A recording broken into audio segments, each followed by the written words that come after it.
guys, welcome to Outlaw Edge. So the video that I did yesterday, this is kind of like a second part, I guess you'd call it, third part, fourth part, whatever.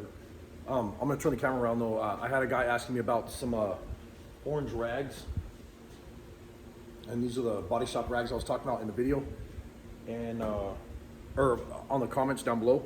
And so I'll give him the part number and all that. So if you're watching, I'll give you the part number for that. But next thing I'm doing, I got the front cowl all taped up already, so it's ready to go. And I'm gonna wipe everything down and start spraying some primer pretty soon. But I have a couple spots like right here that I need to sand, and then on the door behind me, I have to sand this piece here. So I'll get this door sanded down too, and then I'll get everything wiped down, blown off, then wiped down, and then I'll be ready to start spraying some primer. And I think I'll probably run the primer straight through the gun with no reducer, because like this door here has a lot of scratch marks, and this door here's got a lot of scratch marks, and the hood is just full of scratch marks from sandy marks, God. And then also that back tailgate section is all full of sandy marks. So I'll go ahead and flip the camera. Yeah, you can see all the sanding marks right here, pretty good. So I'll go ahead and get this shot with real thick, high build Monster Fill 500. So anyways, these are those orange rags that the guy, and I'm sorry, I can't remember your name, but these are the fiber rags that I use to wipe down the panels with wax and grease remover. And here's the part number right here. If you want to get a hold of those people, there's the phone number. And they work awesome, really nice. And I have some other, they have another bunch of rags, for the body shops or whatever, but that's what they do. They supply body shops and all that good stuff. But these things are amazing for, wiping down the panels right before you paint, or right before you primer. And then I also use the same rags with Prep-All or wax and grease remover. I wipe down the panel right before I'm ready to paint. And then I will take the little dust, what do you call them? The little sticky dust deals, and wipe them down with. I can't even freaking remember what the stupid things are called. If you guys can remember, put the comment down below so somebody knows what the hell they're talking about. And all that does is just get all the dust and stuff off right before you paint. But anyways, I got a lot of sanding to do. Got a lot of stuff to do today, so I might do another video on some other stuff if I get the chance to go do it today, but we'll see what happens. I got a lot going on. So let me set up the tripod and go from there. So the next thing I'm doing, excuse me, I'm going through and blasting all these parts that need to be sanded, and I'm using 80 grit, 3M, and that's the other thing too, is if you guys are gonna do like body work and whatever, try, if you can afford it, try not to cheap out. Try not to cheap out and buy the Chinese sandpapers and all that, all your supplies, your consumables. And I got nothing against that stuff. It's just, that's like more for like the home builder, home hobbyist guy. If you're gonna get the higher quality stuff, it's a little bit more money, but the quality of your work is way better. You use way less materials. Like this piece of sandpaper has been on here for like 3 days now, so, and it's still nice and sandy, whatever you would call it, gritty. But anyways, I'm doing the same thing. I almost dropped it. I'm using the Durablocks right now with 80 grit and going over this metal glazed putty. And as soon as I'm done doing that, I will go over the top of it with the Lucky Match blocks, and then I'll primer it and then go back over it with the Lucky Match blocks. And after that, then I go to the real fine, less coarse paper. Is that how you say it? Less coarse paper?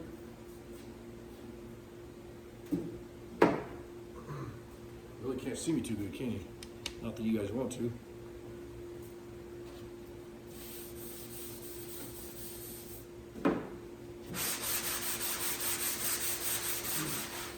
The other thing too is if you have a small block like this,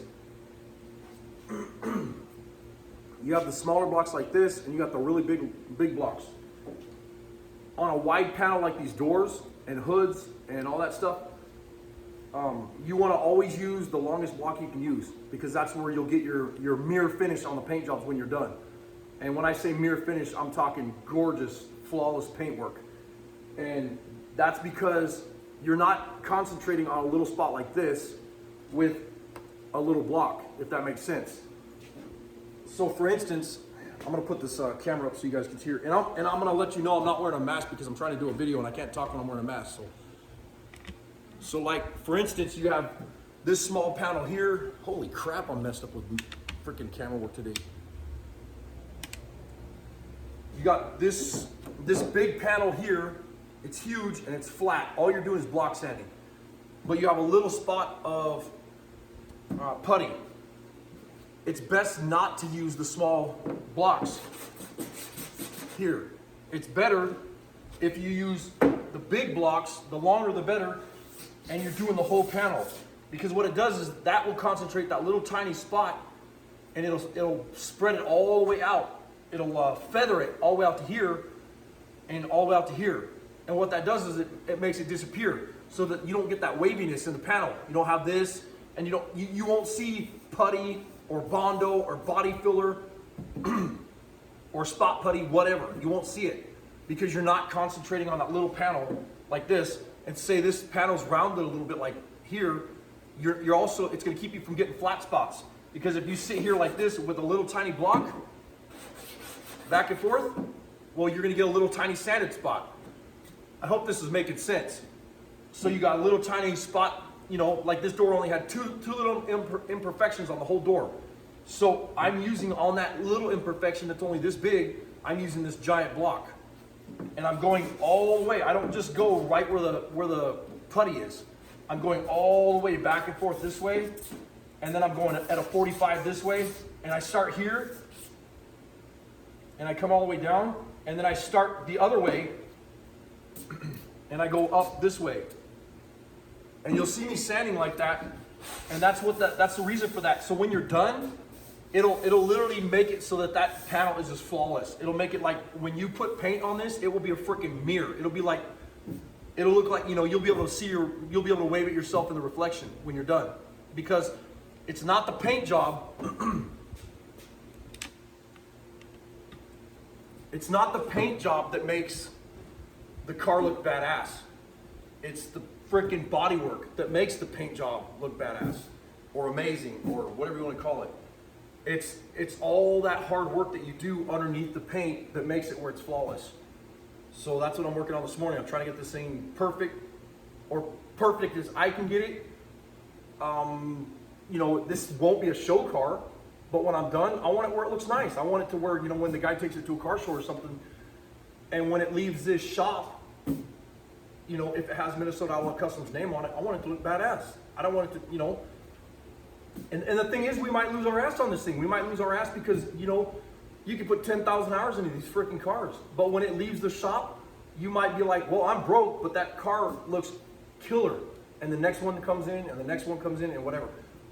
We're not doing customer work anymore, but you know what I'm getting at. If you're a shop that does want to do this style of work, and I'm rambling on, I know, but I wanted to kind of get that point across. If you're a shop that is doing this kind of work and you want to do it flawless, don't ever say that's good enough.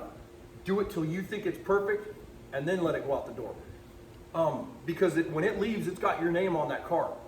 And you know, you want people to see that beautiful paint job and everything, and then they're going to come back to you and say, hey, I want another car painted, or I want this car painted, or I want that car painted, whatever. You know, take pride in your work. And that's one of the things is a lot of these shops don't exist anymore. And the reason for that is it's a lost art, you know. Nowadays, you have body shops that you bring cars in, they hit a deer, it messed up the bumper, it broke the grill, it broke the headlight, and it broke the fender. All they do is they're parts changers. They change those parts, they repaint the fender. Sometimes they don't even do that because they can order them with painted bumpers, painted fenders, painted everything. They charge the piss out of your insurance. The insurance pays them, out the door it goes. And stuff like what we do here, you know, we do deer hits and all that kind of stuff here, don't get me wrong. but that's not our forte. It's not what we do, and it's stuff that we used to do. We don't do it anymore. The like building the show cars and stuff though, that some cars that people can drive around to show off and take to the car shows or whatever, you know, that's, like I said, that's a lost art. It's something that people don't do anymore, because what happens is the squeeze is, how's that saying, the squeeze is not worth the juice or whatever, because you end up putting so many hours into these things. It's a labor of love. It's not, you know, you're not making any money. You're not making any money at all. You're just you're busting your ass and working your balls off, and then, you know, at the end of the day, when that car goes out the door, you're still eating top ramen soup when they got a badass car. But you got your name out there, and that's pride. And that's something that a lot of shops don't do nowadays. But anyways, enough of rambling. I'm gonna start sanding. And like I said, I'm not wearing a mask, so I don't want anybody bitching that I'm not wearing a mask, because I'm trying to show you guys something, and it's hard to talk when I got a freaking mask on, so. And you wanna go long strokes back and forth this way, and then turn it, and go this way. And then you can go this way, and this way.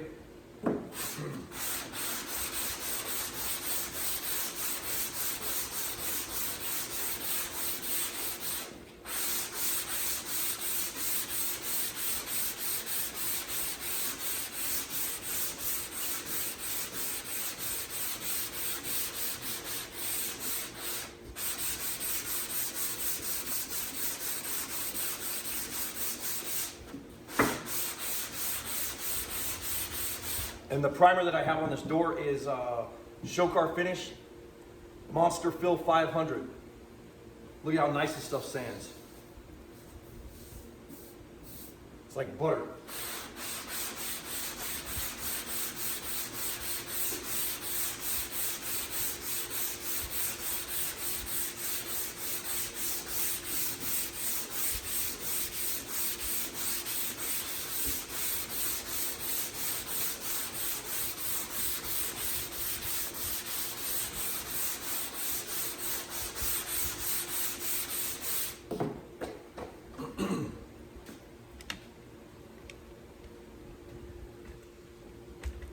Wow, look at this camera. It's all like, kind of like Wayne Reynolds.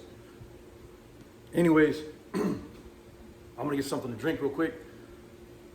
Keep sanding on this damn thing. Try to get this door done. And then I got that other door to sand. And maybe when I'm spraying primer or something else, I'll turn the camera back on. Well, there you go. This door's finished. That door's finished. This one's done. I did find a little tiny imperfection right here, and you can kind of see that. I could feel it with my finger, but I think when I lay the filler primer over the top of this panel and then block it, I think that's gonna go away. So not positive, but I did tap it down. There's a little tiny, you can see where I tapped it right there. Little tiny high spot.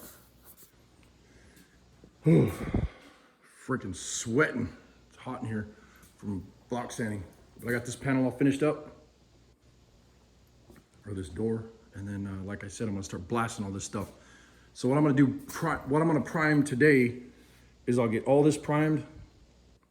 And I don't know if you guys seen that before, you know, when we made all these pieces, we made from here all the way to here, like that. And that was all handmade on both sides. There was completely rusted out. There was nothing left. And it was all like fiberglass and Bondo and crap in there. But anyways, I got all 4 doors done. They're ready to go. The hood, the tailgate, the top part of the tailgate. The body is prepped and ready, pretty much. I got some block sanding to do back in there, but I'll do that Monday. Because I got a guy, a new guy that we just hired. He'll be in here Monday to help out.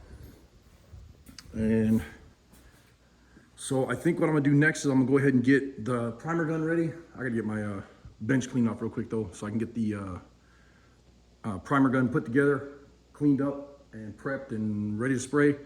And I'll mix some primer and go from there.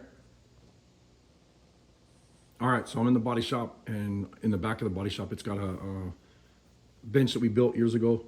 And this is where I keep like the lacquer thinner and stuff, the gun cleaners and all that. And some other parts for the, like extra parts for the paint guns. And then notes and all my wrenches to pop the guns apart, all the tools, hammer for putting the lid back on, screwdriver for pulling the lid off. I always put a clean rag down so I don't get stuff lost on the bench, because it stands out really nice when you take because you can hear the parts inside here. And what I'm gonna do is I'm gonna dump those parts out on this. That's why I have this taped up. I always do that when I'm done, and I make sure everything dries out first, because if not, it's real bad on the plastic. And then when I'm paint, most of the time, I usually put tape on there too, so that the lid can't come off. This is a Blue Point snap-on gun. I don't see any numbers on it. Not sure if you can even see those numbers. But anyways, this is the one I use for primer only. And then I have some spray guns for paint, but this is what I'm using right here. It's a Monster Fill 500 by Show Car Finish. And this stuff is the best in the world, like no joke. This stuff is killer. So I'm gonna go ahead and get this gun cleaned out, get it cleaned up, ready to spray. I'll spray a little bit of thinner through it, make sure it's spraying nice. Get this mixed up really, really good, and get it ready to spray in the car. So one of the things that drives me crazy is like a lot of times I'll see guys in body shops and they'll spray like a little coat, a little thin mist of primer over something. Well, if you want like that flawless, beautiful, perfect paint job, you gotta lay some material down. You gotta like, so I have 4 doors and the hood and the deck lid and a couple little tiny spots on the cowl of this car. When I'm done, I'm going through a gallon of primer, and I'm gonna spray a gallon of primer within about 15 minutes. And there's gonna be guys on here that are gonna bitch and piss and moan and blah, blah, blah, blah, blah. We've done this for years. Sometimes when we have show paint jobs, we end up having anywhere from like 5 to 7 gallons of paint, 5 to 7 gallons of primer on a car. And the reason is when that primer goes on that car and you lay it on thick and you keep laying it on thick, you're blocking it off. You're sanding it off. So all of it ends up on the floor anyways. So don't mess around with wasting time on putting a little coat and then going back after you sand it and you still see sanding marks and whatever, or you have bare spots where the metal's showing. Just blast it. Lay that mud down, spray it on like it's mud. Spray it on there really thick, get it on there, let it dry for a couple days, come back and block it, and you're done. The car's ready for paint pretty much, or sealer, so you can get it into paint. But I don't know, just one of my rants. The other thing too is like I got this all nice and organized and whatever, but I'm using this primer here and then the catalyst. And then I always keep brake clean here. If I need to clean some small parts with the spray gun and lacquer thinner, I spray through it, clean it up, and then spray the parts. And I have this little tub here that I clean the parts in. Set yourself up with a nice, organized little work spot right here. So I always use a vise. I got this damn panel in the way right now, but I use this vise if I need to put the parts in there and take another part out of it or whatever. But I have all the tools here, and I have parts in here and tools and brushes and whatever for cleaning the spray guns. And then I put these lights up too. So I got 2 lights right here, and they're all rigged, but they're nice. I got an on-off switch and everything. And then I always keep my hat, my mask, and then my, on the bench, I also have the spray gun holder that I made. And this was just a deal that I did in one of my videos a while back. And it literally took me like maybe, I don't know, half hour to build it or whatever. And it works so good because I made it where it fits all the spray guns. And so instead of one of those aftermarket ones that you can't sit the spray guns in there, because I'll tell you what happens is a lot of the times I'll sit the spray gun here and I'm trying to add paint or primer to the top of the spray gun and I have the hose hooked up. Well, that hose is pulling down, and see, you can pull on this and it won't go nowhere because I put these little lock things right here. And I made this by myself, but it's I've used those other aftermarket ones and they literally break off or they turn and the gun falls on the ground, or they just make a mess. They're just junk. But this one, if you're gonna do one, make one out of junk, and it helps a lot better. But I think I'm ready to spray. So I'm gonna go ahead and start laying down some primer. Just real quick, I wanted to show you what brand paints we use too. We use Chromax or Chroma Base. Chroma Base is what it was used to be called, and now it's called Chromax. It's a nascent product. And we usually use the Select Clear, which is right here, the 49800, but now we're hooked on Show Car Finish, and it's called Strictly Business SB41 Clear Coat. Baddest stuff on the planet. This stuff is awesome. Lays so nice. And the finish is just absolutely stunning. So the next step is prep all, wax and grease remover. I got my rag all wet.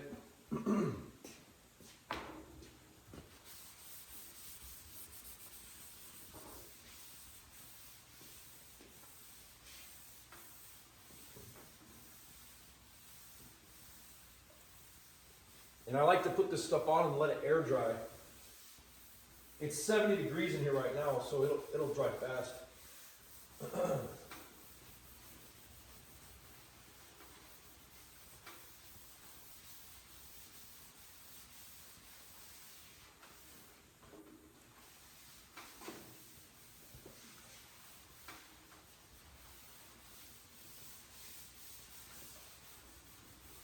You want to wear gloves when you do this. And like I said in some other videos, that everybody else does this a different way. So keep your comments to yourself and do it your own damn way if you don't like the way I do it. I'm just doing it because I'm having fun. Figured I'd turn the camera on and let you guys watch.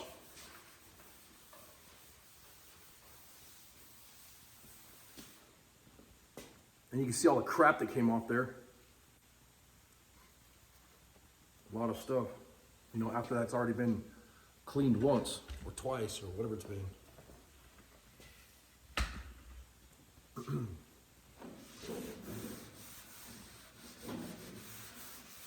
And see, I'm leaving streaks right now, so I want to get some more prep all.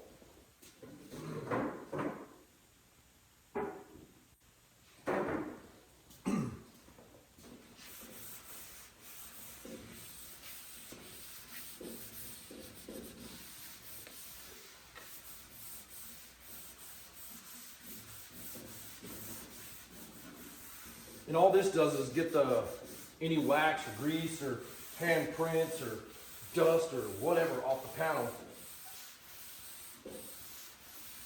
so I can get it ready for primer. And I mean, look at that. Even on a clean panel, it'll pick up a whole bunch of stuff. So.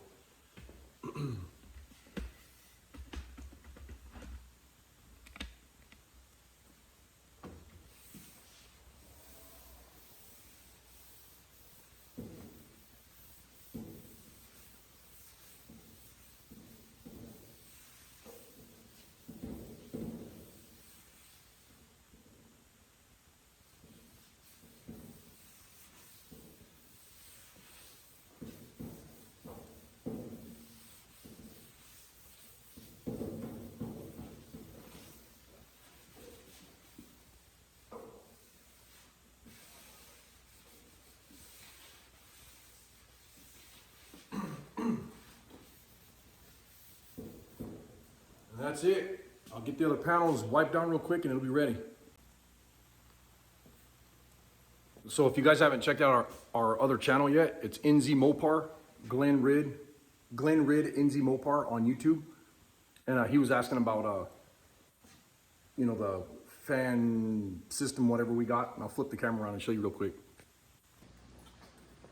The other thing is too, I was saying it was 70 in here. It's actually 65.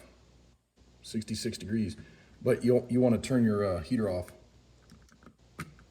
There, it's off right there. So when it's spraying, when you're spraying paint or primer, that's an open flame right there. That kicks on, it'll blow you up. But there's literally never any fumes in here anyways, because the fan that we use just sucks everything out of here.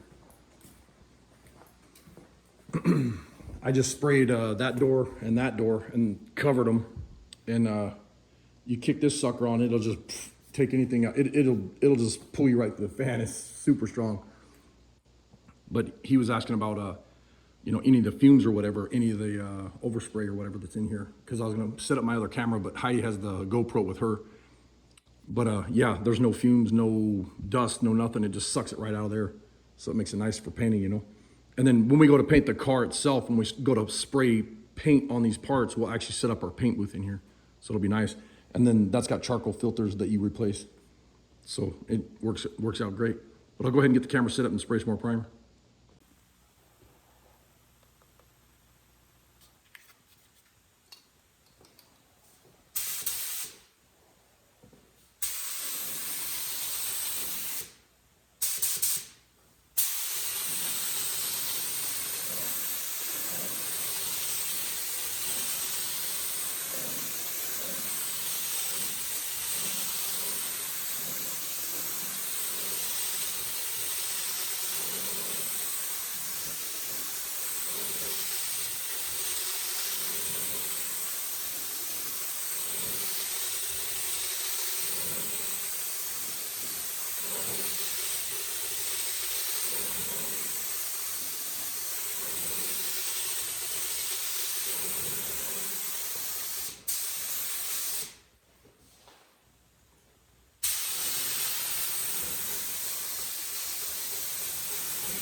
So just to let you guys know, Justin Paul just left a video or left a comment on the last video, and he was saying, "Hey man, we love you, but can you please wear a mask when you're sanding or doing whatever in the shop?" I always wear a mask, bro. The only time I don't wear a mask is when I'm trying to film, and I think I left that comment for you or whatever. But even like right now, it smells a little bit like primer in here, so I got a mask on. So but I'm gonna put this thing back on in a minute. So everything's primered, and I'm gonna put my mask back on just so I don't get yelled at. But there's a couple little spots, like dry spots, you can see it like right there. And one right there. There's a couple spots like that on these doors and the cowl, and especially that tailgate over there. And there's a couple on the hood.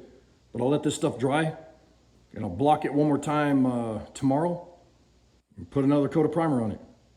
And then it should be completely done. And then after that, I can put the sealer on it. But I appreciate you guys watching. And thanks for the concern with wearing a mask and everything, man. I appreciate it, bro.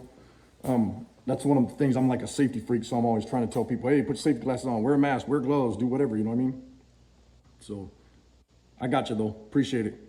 Anyways, I'm going to drop this video here, and I'll probably load this tomorrow.